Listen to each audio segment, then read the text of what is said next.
आज आज नवम थर निर्द्वंद्व निर्विवादीय नेता भाव बिजु जनता दलर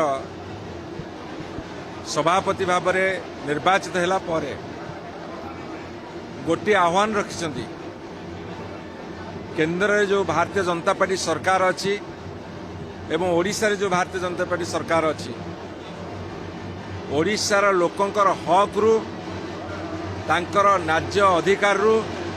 जदि सामान्यतम उणा हम ताले बिजु जनता दल लड़े आर पार करिवो। आज आमर ओडिशा जाकर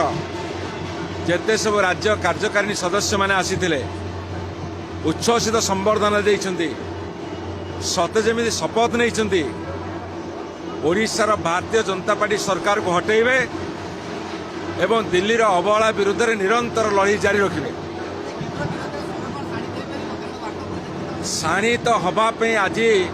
समस्त भितर एक उत्साह भरी देइछन्ती आम मान्यवर श्रीयुत नवीन पट्टनायक ये सीधा सड़क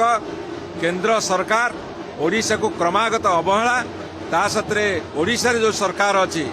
से सरकार जदि सामान्यतम अवहेला करिवो ओडिशावासी को ताले जवाब दिया जिवो सेते तिले मात्र आमर पछकु हटिबार नाही।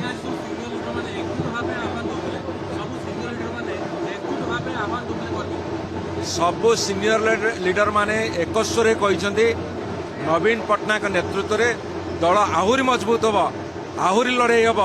आज विरोधी दल हिसाब से केमिति लड़ाई करने को पड़े आमे ता करिके देखैबु।